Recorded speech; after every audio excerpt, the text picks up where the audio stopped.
Here's the first pitch. Except, here's a long one.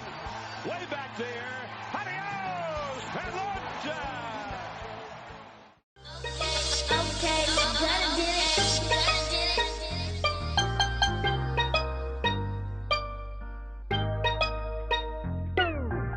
Now normally I wouldn't approach ya without a formal introduction. Never been the type to move fast, but feeling early eruption. Now tell me, are you down with that? Once you rock with me, ain't no coming back. I need a monkey, come hold me down. A real queen, now come wear this crown. Now we rockin' like, oh, holler out flex. Now we rockin' like, oh, I'll tell you what's next. Now we rockin' like, oh, holler out flex. Now we rockin' like, oh, I'll tell you what's next. Yo, what is up? Welcome back to the Adios Pelota podcast. Got my boy with his 1001 email, Nazi Daddy 12, and my boy Mario. It's been a while, y'all. Especially with Naz, it's been a while. Your 1000th email one said the last time you've been on Discord was October 29th of 2022. I'm like, jeez, that's been that long? I haven't seen y'all boys in a while. But yeah, sorry for everyone that keeps up with us. I had a lot of mess ups since like all these updates with Windows 11 kept fucking up like my camera, my mic. I had to do all these Reddits, shout out to Reddit, to figure out how to click and everything. But yeah, let's get to it though. All right, I have to talk to y'all boys. Me and Mario attempted to do a World Series or a playoff series one, and something happened internet wise. But I want to go back to that and talk to you, especially Mario first, because he reminds us every day when a result happens from a series that he called it, but he never got to prove it. I mean, I can show clips of the podcast that we attempted to have before it got shut down, because he was clutch on there. So we could talk about the beginning stages where you had the Blue Jays and the Twins, the Rangers and the Blue Rays. You had Phillies versus the Marlins, and you had I was about to say the Pacers, but the Brewers and D-backs. So you had those eight. Is that eight? Those four series happening. Mario, what were you at? What were you looking at with those? Look, I was 7 for 8. I think the only one I got wrong was the Twins and Blue Jays. That was the one where I thought the Blue Jays were gonna beat the Twins. But other than that, I was 7 for 8 to start, which was fantastic. Because last year I missed almost all of them. But yeah, I missed almost all of them. But the only thing I got wrong was Arizona in the World Series, and I thought it was going to be the Phillies. Arizona played well above what they had, which was surprising to a lot of people. But I don't know. Like I think once Arizona got to the World Series, the experience of a manager who's been there before, like I had said prior to with Bruce Bochy, was ultimately I think what the deciding factor was. You know what I mean? I think experience beats youth in the playoffs 10 times out of 10, So. What about you, Nash? What did you see? But whatever. What was that? What did you see in this playoffs? I mean, I wanted to go through it round by round, but look, we just get through it. No, it's good that you're talking like that, because you at least got your points out of what you've seen in each round. You can still talk about it, elaborate. But I just wanted to see, Naz, where in this did you see like a turnaround of like, I didn't see that coming, or just naturally knowing each wins and losses coming in? So to backtrack a little bit, when we did the season preview podcast, Mario had said something and we both looked at him and said, what? He told us to look out for the Diamondbacks. And we were too blindsided by like the Diamondbacks, the team who just lost 100 games like 2 years ago. And that was the team going into the playoffs that I was watching because I wanted to see how those young stars face that pressure of being in the playoffs for the first time, especially players like Carroll. Carroll knocked it out of the park. Like all season, he was clutch for that team. Even when he had his little leg injury around that series that they faced the Mets in Arizona, he came back like right before the All-Star game and was back rolling. But the Diamondbacks were the team I were watching in the playoffs. Yeah, it was definitely one of those stories, especially with Mario, like bringing that up. When it comes to the Orioles, you nailed it too, Mario. Like you thought that getting into the playoffs was a win because they're ahead of their time right now, and I mean, So is Arizona, really.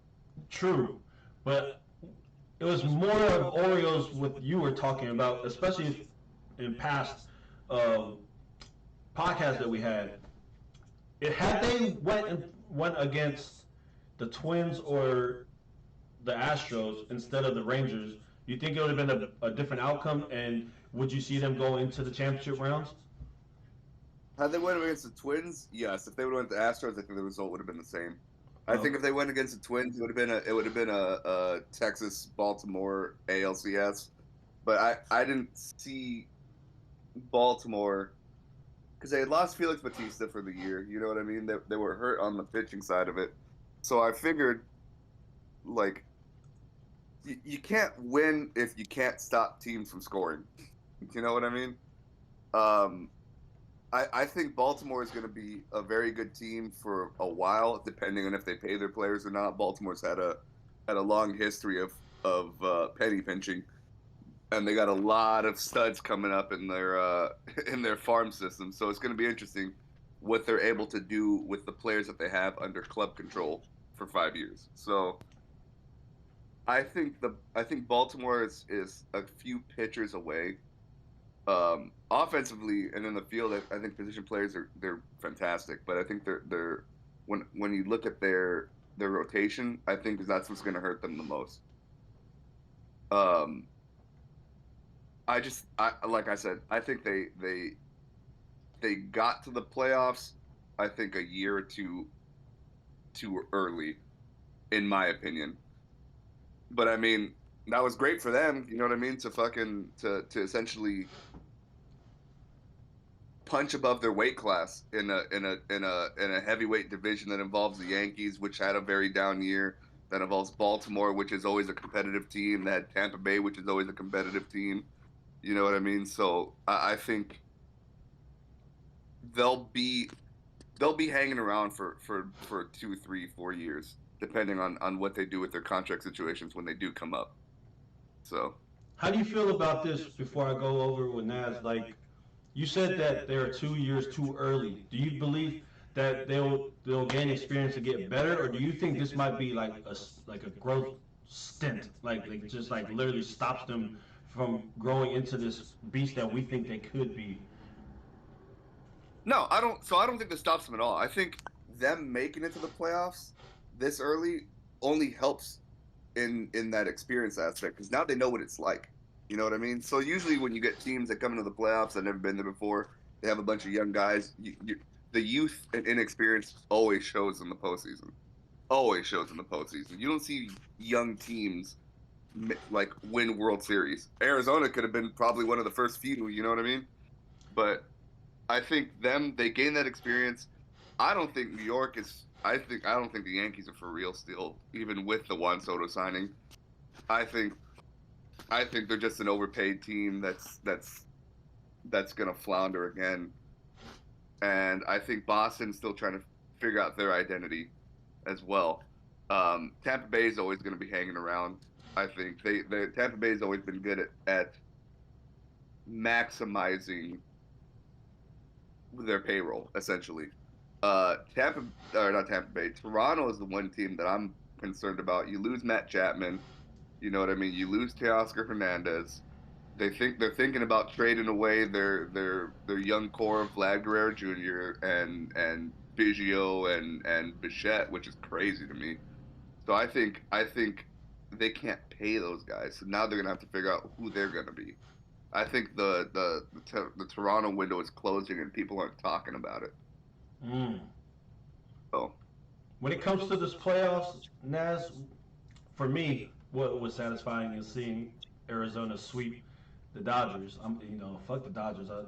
What was a satisfying like series that you're like, thank God? What was it? The Astros? Is that one of them that you're gonna say? Nah, it was the Dodgers. Right now, the Dodgers are a #1 hated team. They overtake the Yankees by far. But I know we're gonna get to Shohei Ohtani, but watching the Dodgers just absolutely implode against a team like the Diamondbacks makes me happy, because it goes to show that if they can't beat the teams that are not expected to win in the playoffs, how much of a difference is Ohtani going to make? One player doesn't really make a difference. Right. Not at all. Especially, he's not pitching next year. and they're locked into that dude for 20 years. Yeah, literally. That contract. To go off topic real quick, that contract is going to ruin baseball. But we'll talk about that at the end. But what disappointed me too, like, I was satisfied with the Dodgers getting swept, but what disappointed me about the Dodgers is the fact that Clayton Kershaw cannot get over that playoff hump. Clayton Kershaw is such a great pitcher. I want to give him his flowers right now. But in the playoffs, he's absolutely garbage.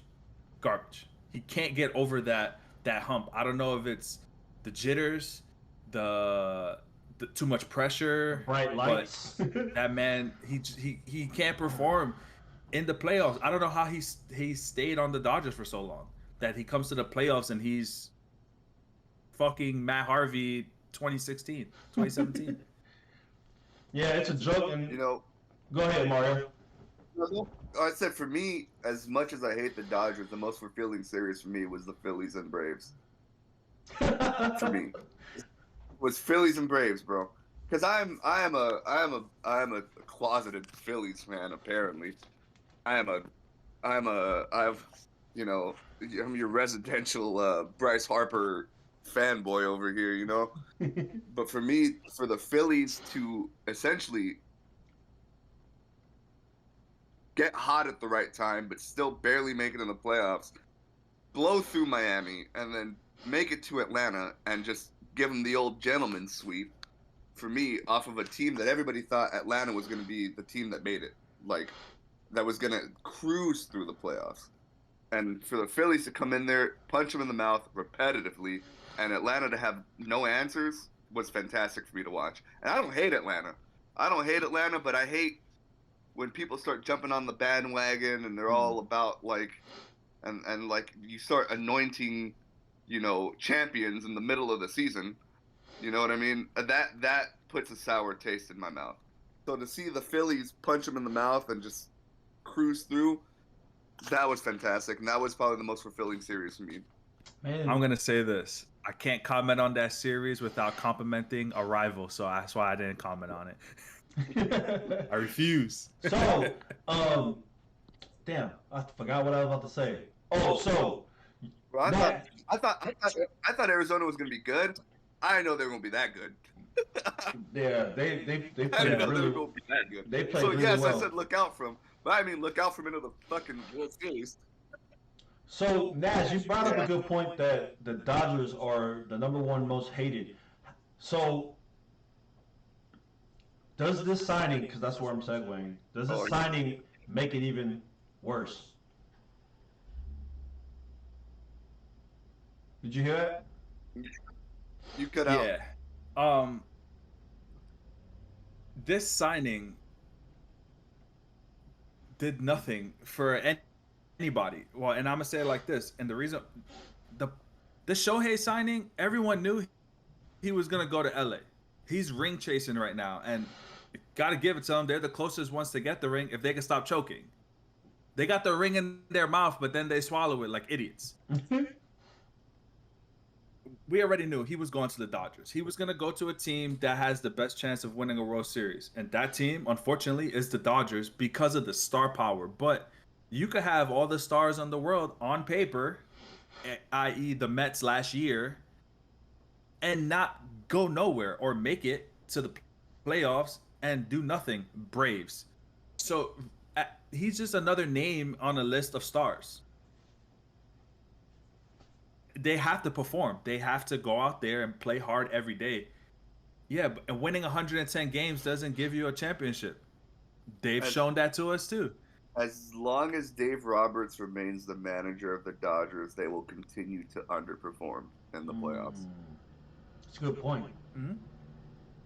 Plain and simple. I don't think it matters who you put on the field. Dave Roberts has proven that he's going to blow it in the playoffs every year.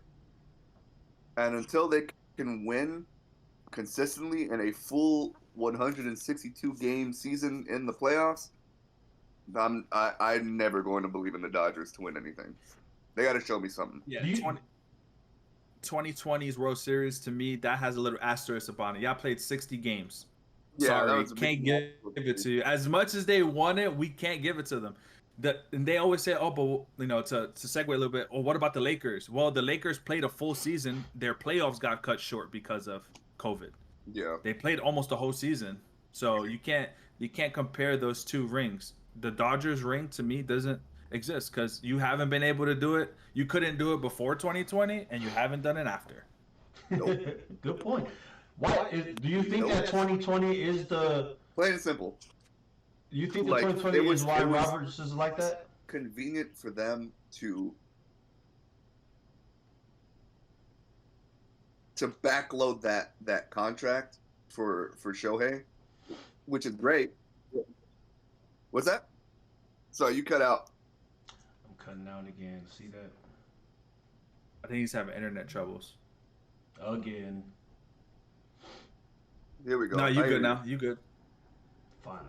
Go ahead, talk, bro. So it's convenient they backloaded that contract because they can still go out and buy more players. Like they're still hanging around for Yamamoto and they're still hanging around for a few other players. But I think I don't think if they win, I think they might win one, and it'll probably be within the next 4 or 5 years. But after that, you're gonna have 4 guys making to combined over $1 billion in the back half of their career, and then you're gonna be locked up for $68 million a year for 10 years for a player that won't even be playing. I want to tell you guys something. As the resident Met fan in this group, y'all better not talk no shit about no Bobby Bonilla on fucking July 1st. I don't want to hear Bobby Bonilla's name no more. Shohei, he took Bobby Bonilla out. I'm gonna talk about Bobby boat. Bonilla until 10 years from now, and then it's gonna be Shohei Day. Because Jesus Christ, when I saw that 68 million deferred from 34 to 44, I said, and 68 million to sit on my ass, bro. I need to train one of these boys. I don't know if they can restructure that or not. They better fire the GM just so he could get out his contract and then rehire them. That's a crazy sum to be locked into a player that won't even be playing for your team. That wouldn't be playing. Period. You know what that's called? You know what that's called? Being desperate. Real desperate. That's called a heist, bro. That's called a heist. That's what that is. Go ahead, smart. That's the heist of the century. I was about to say that. That's a heist, man.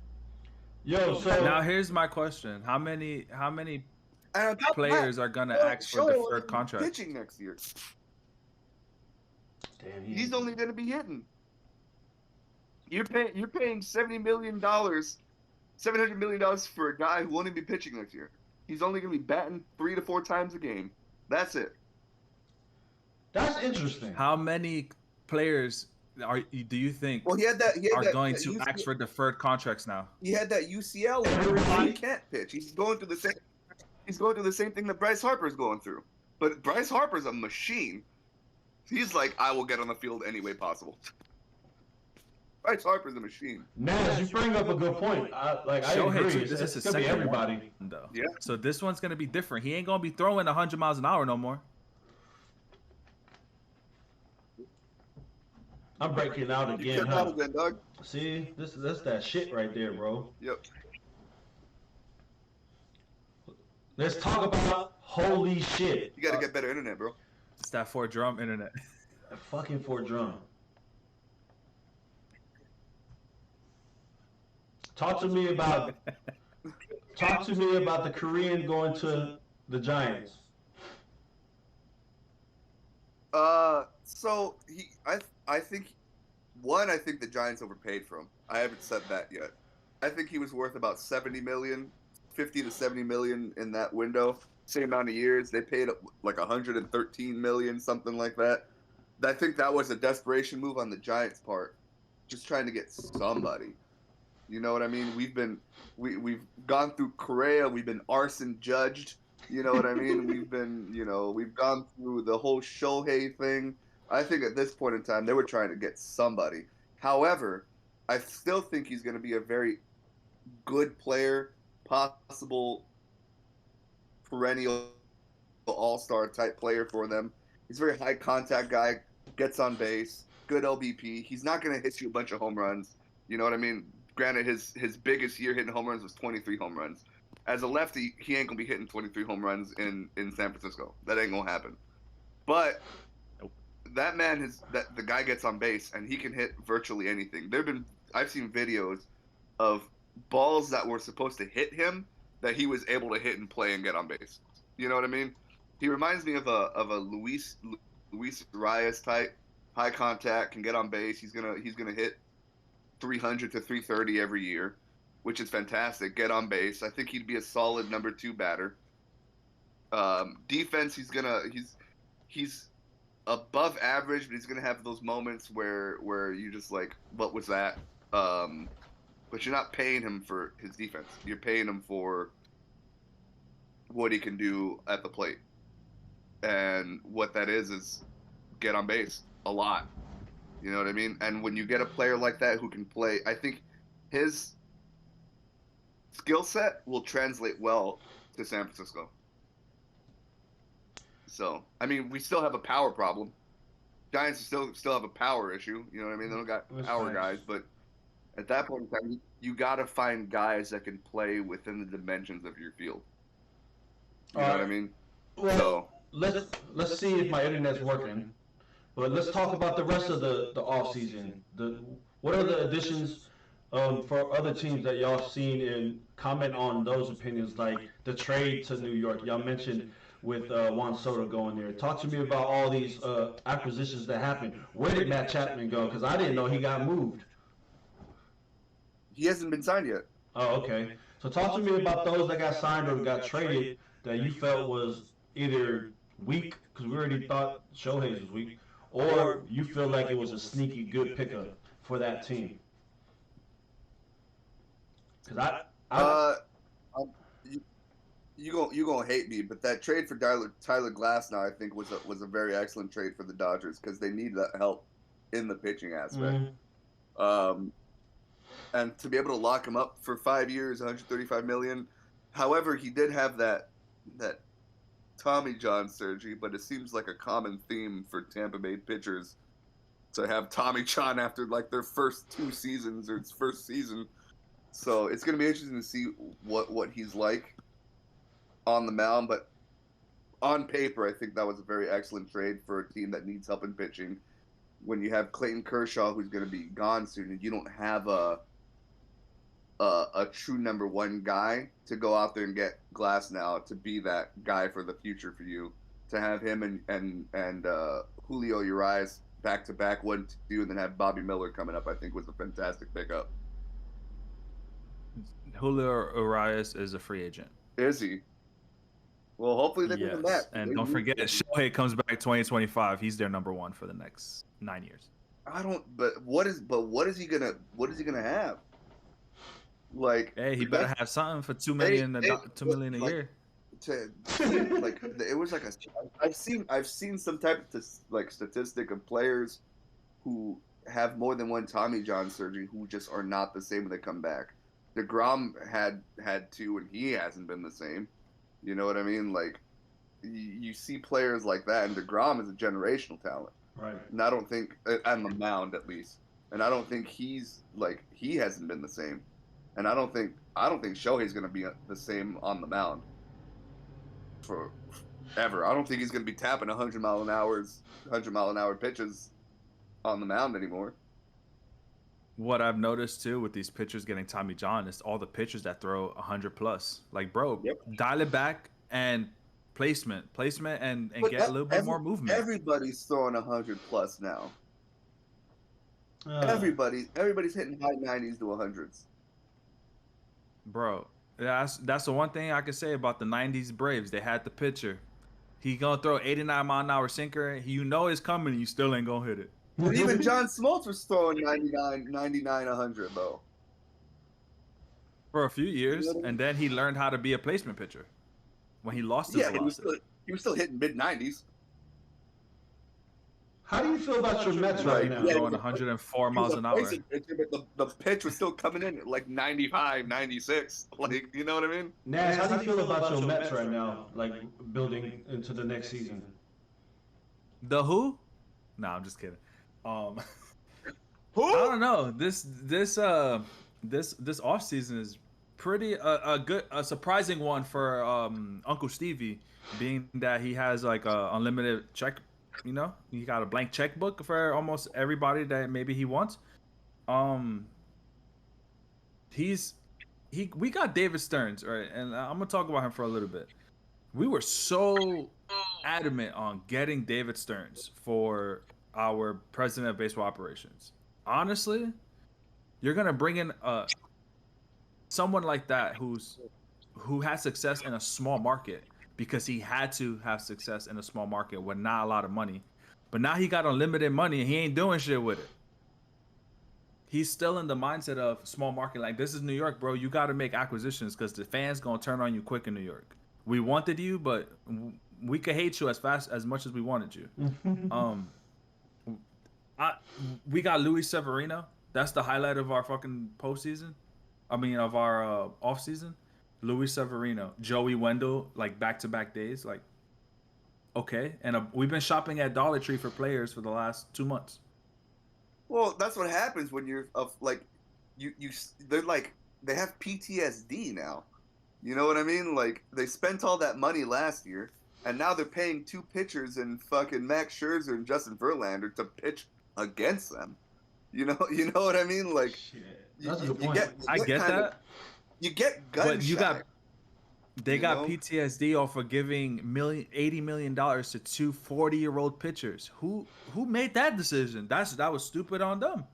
You paid for the name, knowing that the performance is not going to be where you want it to be. We could have took that $160 million and placed it somewhere else, like a Pete Alonso extension. But they're still on the hook for him though, even going into this season. Really? Yeah. So, but let's see. His agent is Scott Boras, and you know how Boras is with extensions. Yeah. It got to be juicy for him to take an extension without him telling his player, "Nah, you're gonna go see what you could get in the offseason." Because if they don't sign Pete to an extension before this season starts, Pete's gone, bro. Pete's gone. And right there, once you lose Pete, you gotta think about it. Pete's the heart and soul of the Mets right now. Yeah, we got Lindor. Lindor's just a fancy name with a big contract. We got Nimmo for 8 years. We got McNeil for a few more years. But Alonso is that heart and soul, is the face of that team. So, Mario brought up, what the Giants are lacking, right? Which is power. And I guess that's where he would like to see be addressed. What about you? What do you think your Mets need in order for you guys to at least get back to playoff contention? What do you think is the most pitching? What is priority? Okay, who is out there? Pitching. So right now, I could pull it up real quick. Yeah, because that's where I'm gonna go segue into our off seasons who hasn't been signed and who our wish list of what you want for your teams. So obviously, I want Yamamoto, but people everyone is so caught up of Yamamoto, but there's another pitcher out there who's probably not as good as Yamamoto, probably more on the Kodai Senga. I know who you're going to mention. I want him to be. Yep. Imanga. I want him to. Yep. And the shit is, Uncle Stevie could say, "I want both of them. Here, send them 2 blank checks. Tell them fill out whatever they want, and we need them." Like, then they're not gonna do that. But you got Imanga out there. You have, of course, Yamamoto's out there. I don't want Stroman back. He's a good pitcher. I don't want him back on the Mets. He's a little crybaby. So you got Hyunjin Ryu. Clayton Kershaw's a free agent. Urias is a free agent. Your boy Sean Manaea is a free agent. My cousin. And the rest of the names, like the only names that really stand out here is Blake Snell, Brandon Woodruff from Milwaukee, Mike Clevenger. Like those are the only names that really stand out. Everybody else is like mid to low tier pitching that on any team they're a 4 or 5 starter. Who do you see for the Giants, Mario? Or at least wish list? We all know the Giants are still in on the Yamamoto thing. I'll believe that when I fucking see it. But if they miss out on that, they're gonna pivot quick to Blake Snell. That's like inevitable. They're gonna pivot to Blake Snell, which I think is a very high risk, high reward at 31 years old. If I'm the Giants, I call Tampa Bay about Randy Arozarena. He's on the trade block. I'd take him right now in a heartbeat. Right-handed hitters eat in San Francisco compared to left-handed hitters. All right, I'm calling him, hitting him up. I'm going after Matt Chapman because you need someone at third. I'm going after Matt Chapman. I think Matt Chapman still has some in the tank. If you can get him for a 4 or 5 year deal, he's I think 32 years old. I think. Let me see. Oh, he's 30. Yeah, I hit him up. See if you take a 5 or 6 year deal. I think he still has a lot left in the tank. He always is hot in June. I'll tell you that. He's always like player of the month in June. And then I'm calling Imanaga, seeing if I can get him, and I'm calling Teoscar Hernandez. The Giants need outfield help and pitching. That's their two things. They need outfield help and they need pitching. Really. After Webb, you're in the bargain basement, really. You know what I mean? Esclafani's a good pitcher, but he's no number 2. He's a very good number 3. Alex Cobb ain't either. No, Alex Cobb ain't either. But then you also have Harrison, who's going to be your 5-man, who you got to see what he got. He's a little wild, but the stuff is good, though. The stuff is good. So you need outfield help. I think your infield is for the most part fine. You know what I mean? You still got a bunch of young guys in there. Make a couple of calls, see if somebody's willing to take Joey Bart. You got to drop him. Bye. Got to drop him. The Giants signed Tom Murphy. That's the writing on the wall for Joey Bart. Like, I've been banging that drum for fucking years now, and no one's been listening to me. Since the moment I never drafted, listened. I was like, he's not the guy. They're committed to Patrick Bailey. Patrick Bailey's the catcher of the future. Clearly, he's a top 5 defensive catcher. Offense, he's decent. He's got some things to work on. Maybe work on the swing and miss stuff a little bit more often. His strikeout rate wasn't the best. Yeah, that was high. But I'm calling for Randy Arozarena, and you got to get a pitcher at the very least, and give Matt Chapman a call. So how do you feel about the new manager that's coming from San Diego, who's a former Giants player? I didn't like it. I didn't like it. But He's manager of the year, you know what I mean? yeah, but man, with all that talent he had in San Diego, that kind of was like That ain't on him, man. That's a whole lot of I got a personality. question for you Giants fans. That's a whole lot of personality going on in San Diego. true. Fernando Tatis is a big personality. Manny Machado don't listen to nobody. Juan Soto. Juan Soto is a big personality. That's three guys that are huge personalities to deal with, and that's not on him. You know what I mean? All you can do is best manage the players that are given to you by the GM. All right? And I felt that was set up for failure from the get-go. I don't think anybody could have managed that situation well. That's a whole lot of personality to deal with. Like, there's no leader on that team. True. Who's your leader? Jake Cronenworth? Like, even Blake Snell has a big personality. Like, you know what I mean? Like, yeah, like, and those three guys are gonna listen to those guys. You know what I mean? Like, that's not on him. And think about it. Think about the last manager the Giants got from San Diego that we got. That turned out well. That turned out well. You know what I mean? So What's the question, Naz? Who's y'all shortstop? probably gonna be Luciano. It has to be. Probably it's gonna be Luciano. It has to be. This is it. Like this is the Luciano show now. He had his little playtime on and off, and he's got to be the guy now. This is my Talking about shortstops. Go ahead. Talking about shortstops, I had a take during last year's preseason review when y'all brought up Vaughn Grissom from the Braves. I said he's not it, and look, he wasn't it. It was the Arcia show, but Arcia didn't play better than Lindor. I'm sorry, he had the fucking the playoff. Arcia He show, had the All-Star game. The Arcia show blew him up in the playoffs, talking shit to Bryce Harper. Good. Good for them. What? Fuck, I forgot what I was gonna say though.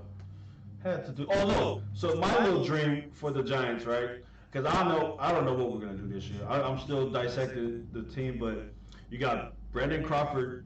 Did he already announce his retirement? No, he's still free agency. Oh shit, He's still free agent. That's why I asked y'all who's your shortstop. So this is why I'm saying it. You got Matt Bum, Brandon Belt, and B. Craw. Sign them all for a retirement to say farewell and call it a day. That's how I feel. Yeah, a one-day contract. A one-day contract. Retire as a Giant and call it a day. One-day contract. Bro, it's time. Like they were bringing that up in a lot of Giants fan groups. Like, hey, what do we do? It's actually a good idea because it kind of forces B. Craw to get the fuck out. It's time, bro. It's like, well, actually, he's a free agent, but you know what I mean. He's just not ready to let go, man. And I get it. I mean, I get it. That's his dream team, man. He grew up a Giants fan, got drafted by them, played for them, got rings with them. Like, he lived his dream. Now retire as one. Shit. Call it quits. It's time. What teams so far? What team so far, as constructed, you think that's not the regular title contenders that you think is like one of those Mario picks? What is there any team out there right now that you're like, oh shit, you might want to watch this team? Ooh, look, he's searching. I know. Look, he said it.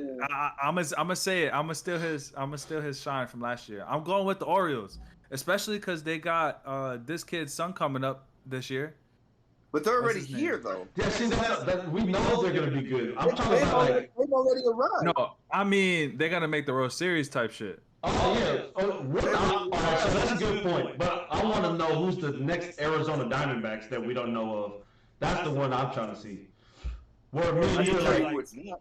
what the fuck? I can tell you who it's not, and I don't like to go a cast without talking shit about them at least once. So I can tell you who it's not, and it's the A's. So pushing on from that, who the team is? Now I'm curious. Now I'm looking. Why are you talking about that? I don't know. It's hard, man. Because I'm trying to think about shitty teams, and the only thing I keep seeing is Shohei in the Dodgers uniform, and it's bothering my soul, bro. And Juan Soto, a Yankee, and they're only gonna win 78 games again. Like, bro, it's mind-boggling. But I gotta give it to the Yankees. They got Juan Soto for cheap, bro. They didn't give nothing. What, Michael King? So what? Yeah, that's the writing on the walls for Giancarlo, I think. That's the writing on the wall for him to go. Who? I'll tell you right now. I was talking about this with my dad. Who the fuck's gonna take Giancarlo's contract if they decide to sell him? Nobody. No one. Why? You gonna pay him to sit on the bench? That's the same thing Brian Cashman had an issue with. A's, baby. Yeah, right. Nah, y'all take him. If given the opportunity, I know y'all take him. Don't lie. No, we got bamboozled by him already when he was in Miami. When he was Michael. Pass. Mike Stanton. When he was Mike Stanton. I got two teams that I think Here it will be goes. competitive. That will be competitive this year. All right. I think the Cubs are going to be competitive. Bellinger's not a free agent, huh? What's that? No, but I think he comes back. I think he comes back. I hope so. He did really well last year. That was one of my free agent predictions. Was Bellinger's back. back. And the other team that I think is on the uptick right now are the Nationals. That's the one I'm looking at, because the Cubs I can kind of see, but the Nationals, man, that's a wild take right there. That's a young team. I think they're gonna be competitive. Who's all in I that don't division? know. I don't think they're gonna make the playoffs, but I think I wouldn't be surprised if they came close. Or squeak in? Yep. That's exactly how Naz. That's exactly what he said about Arizona last year. Oh, what did Well, like you got. I don't think they're gonna make the playoffs. Well, like look at it. You got some good pieces in there. All right. Like you got Mackenzie Gore. You got Josiah Gray. All right. You got Jake Irvin, which is a pretty solid pitcher. Jordan Weems is a very good pitcher. All right. You got Kybert Ruiz as your catcher, who's gonna be a good catcher. I think C.J. Abrams starts to make that next step. He started last year. Carter Kieboom is a very solid player. I think Stone Garrett is a very underrated left fielder. I think Stone Garrett is a top 10 left fielder, and nobody fucking talks about him. I think he's fantastic. I think Lane Thomas is going to be fantastic. Jordan Nesses can get hot. I think, and then you got Dylan Cruz in the fucking who might be ready for some time. He's been skyrocketing. That's a good take though. The Nationals. Now let's talk about the Nationals real quick. The Nationals, what they're missing is some bullpen, because there were games last year where they were ahead and their bullpen said they need bullpen. They need bullpen. A lot of those young arms, they're not high. What's that word that they like to use the Mets a lot with? High like. I can't even remember right now. It's so bad.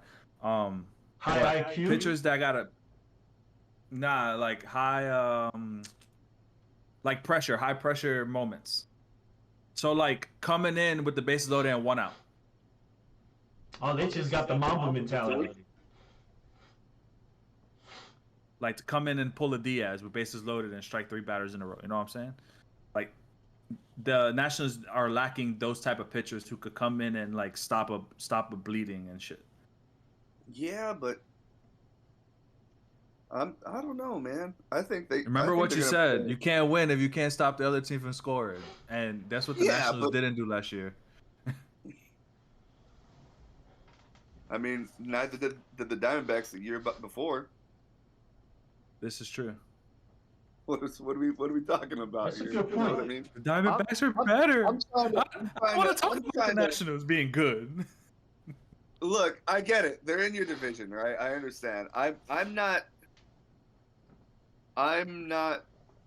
He asked what team that I feel would be surprising. I don't know if there's gonna be a Diamondback type surprise this year, as opposed to. But I think there will be teams that make some noise. I think Pittsburgh is going to be a very competitive team as well. I think the Rockies are also going to be a uptick better than they were last year. They have some very solid pieces in Colorado. They just can never get pitching because nobody wants to fucking pitch there. But also at the same time, like there's still a lot of the story yet to be played in free agency. You know what I mean? There's still a lot of pieces yet to be played. Everyone's waiting on Yamamoto to sign, just like we were waiting for Shohei to sign. That's the first. That's going to be the first domino. But you still got Liam Hendricks is out there, Cody Bellinger. You still got Matt Chapman's out there, Jorge Soler, Rhys Hoskins. What's his name? Hader's still out there. You know what I mean? Like Kimbrel's still out there. You still have a lot of pieces yet to be played. Why is a Rosarena on the trading block? Still out there. What's that? Why is a Rosarena on the trading block? Oh, that's easy because Tampa Bay's not going to be able to pay him what he wants. Tampa Bay don't pay high contracts, dude. I know that, Yeah, but I'm they're just like, damn, that's crazy. But Tampa Bay has a very good system. You find good players, you try to compete while they're under team control, and when it starts getting close to the end, you restock the farm system, rinse and repeat. It works. Because they get all these high prospects, these high value prospects from trading their star players while they're stars. And I don't know why teams don't do that more often. You have a star player, you know you're not gonna fucking re-sign him. Don't let him walk away from your team. Get something for him. That's why I wasn't mad when the Mets punted on the season and got rid of Scherzer and Verlander, because the people we got just for those two it takes teams years to get that value of prospect. That's a good point. Yeah. And we did it in 3 trades with we got prospects with the Robertson trade, the Verlander trade, and the Scherzer trade. All right, so to close us out, okay? This year wasn't so much a very good year for me as far as MLB The Show. I didn't play it as much as I did last year with Shohei on it. Tell me why, if it was for you or why it wasn't for you, a better product this year. 3 words: sets and seasons. My bad, I missed the third finger. Sets and seasons. That was the biggest issue. To me, the gameplay was the best it's been ever. Like the gameplay, like playing the game, it was the best gameplay I've experienced. It was very fluid. It was very crisp. Graphically, it was fantastic. The issue with sets and seasons is you were grinding for players that weren't going to be able to be used like 2 months later. And then they would release another version of the same card. And then you were like, what am I doing with the card that I got? It essentially made it a repetitive obligation to play, right?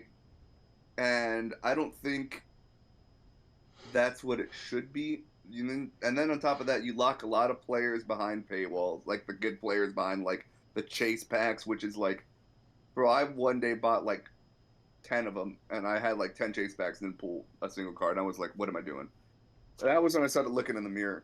But then you do that, and then you do the, you release all these 99s, but then your team affinity cards, you're grinding for 97 cards that like no one's ever gonna fucking put on their team. You know what I mean? Like it became very repetitive, and it, to get the competitive cards to remain competitive and keep gameplay fun, it just wasn't there this year. I think I give respect to SDS for trying something new from what they were doing the past 5-6 years, but I think they got to refine that, because I don't think sets and seasons was the move. I think because usually the player engagement will drop off around October, November time. People were dropping off in August and September. A lot of people were dropping off in August, September. Even streamers that I follow were like, once it hit August, September, they were like, I don't even feel like playing this game.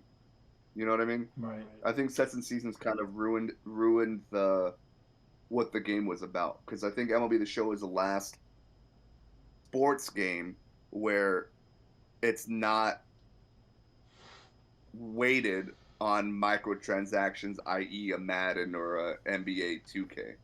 So when it comes to their ultimate teams or their those types of modes is what I mean. So What I about got you, 3 Jazz? words too. gameplay was fantastic, though. I got 3 words. Too much content. And I was watching a video on this the other day. Yeah. Looking through all of the programs, there were about 70 something programs for a game that should last the entirety of the baseball season. Because why is MLB fun? Was that on Because you get TikTok? those 'Cause I think I in-season saw the same updates. one. Yeah, Was that on TikTok? the guy was Yeah, I saw the same one. the guy was saying like this game fell off really fast because before you even got done with one program, there's 4 more programs, and while you're doing those 4, there's 12 more programs now. Like there was way too much content. There were over millions of cards for you to try to get. You're not gonna get them all without paying. It took away from playing online, and then it became heavily like grind based, offline. Yeah. You were playing more. You were playing more against the computer. You were playing more conquest. You were playing more fucking moments. You were playing more fucking showdowns and all that other stuff than you were actually playing online in the game. To grind for cards. You were spending more time grinding than you were playing. My favorite part of Diamond Dynasty is collecting cards. Like almost everybody, like just say, "Oh, I got this card and I grinded for it." But I don't want to grind every program for a different version of the same fucking card. That was annoying. Yeah. Especially, like you said, this year with the sets. We had the Pedro Martinez card.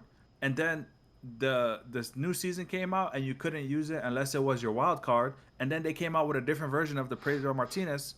And it had the same exact stats as the one we just grinded for in season 1.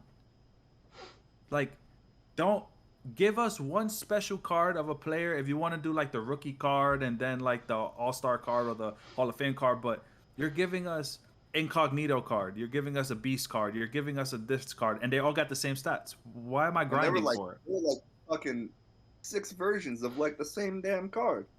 And then they had the program that every game was on legendary mode.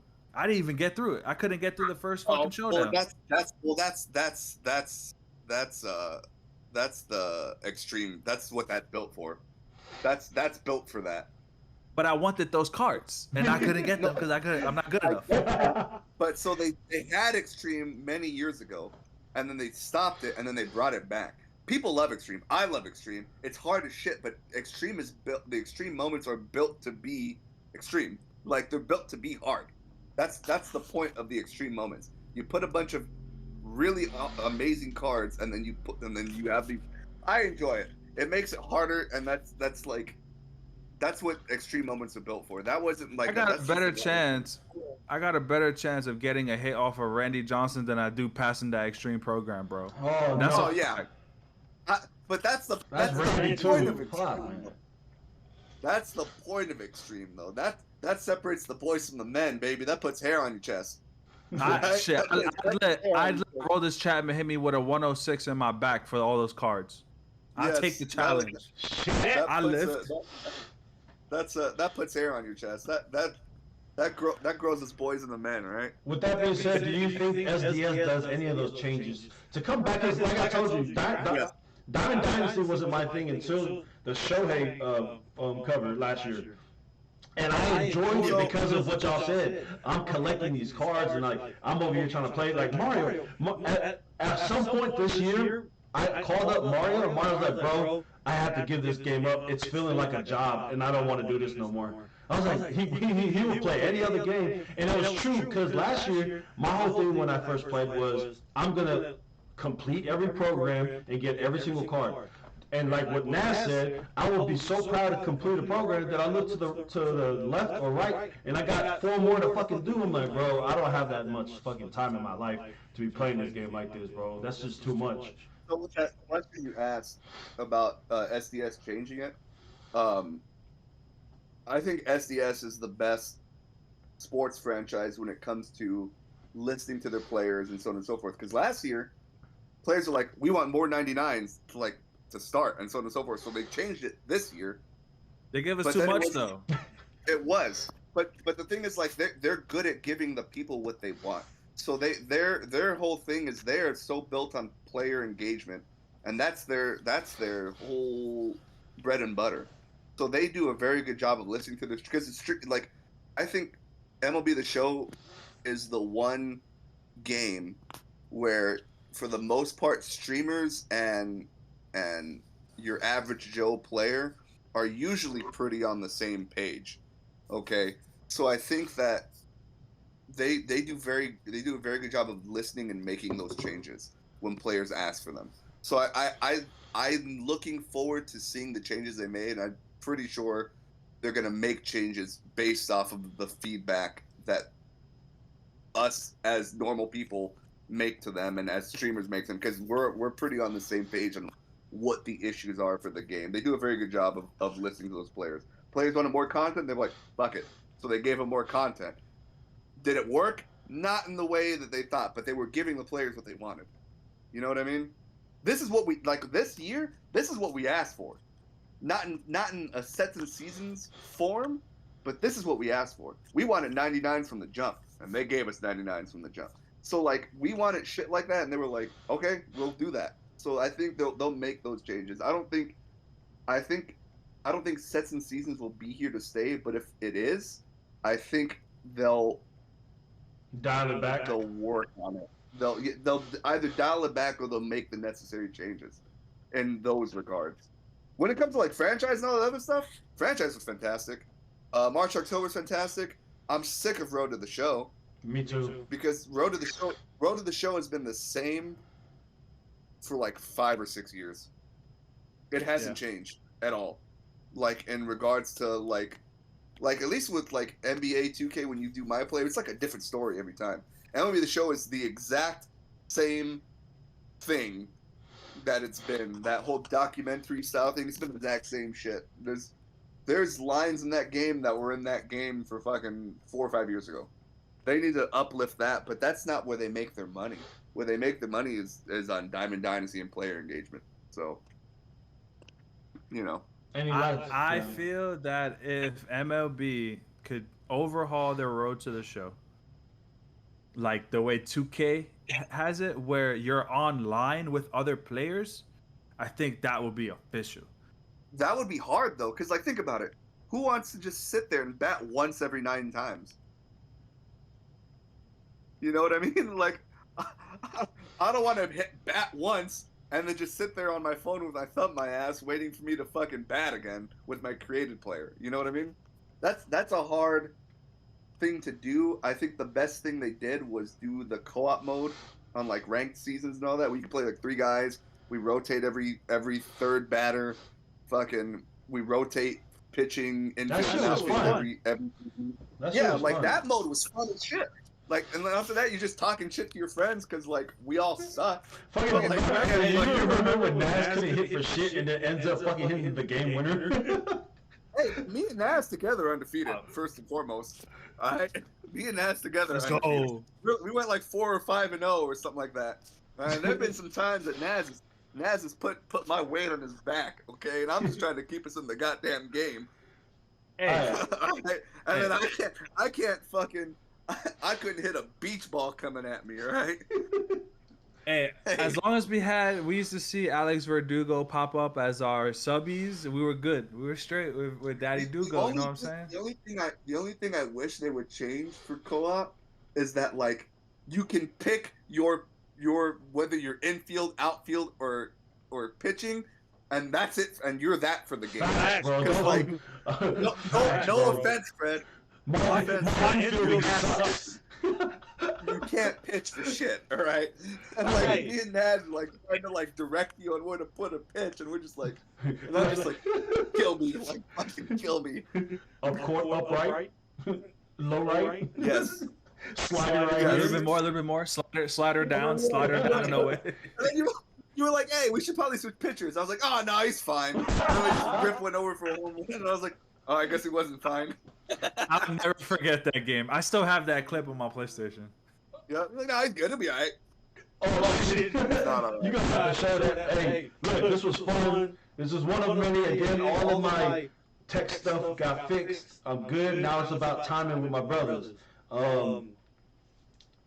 You know, Nas being a dad and all right now. I know he getting all tired. He in Hawaii, so he's like you said, 5 hours away from us. So we're gonna have to try to manage schedules more. Hopefully we can get tonight. Hopefully we can do wrestling together. Start talking about that stuff. But I'm just happy to get back on this platform with y'all. And y'all just gotta keep me motivated. Like keep hitting me up. Like, hey, here's the topics that we need to start talking about. And I'm like, bet, give me the time and let's set this shit up. You know what I'm saying? All right, so I'm gonna hit you up right now. We gonna talk wrestling tonight. I don't care. We talking wrestling today. All right, well, just make sure you remember your password for this Discord, okay? I got a lot to talk about, and yes, it has the barcode. I logged in. I was logged in on my phone, but you were like, I got you on the other one, so I tried to log in the old one, and it didn't work. So I just scanned it and logged back in. All right, bro. Like, comment, subscribe to the Solarflex podcast with Adios Pelota. I'll see y'all boys later.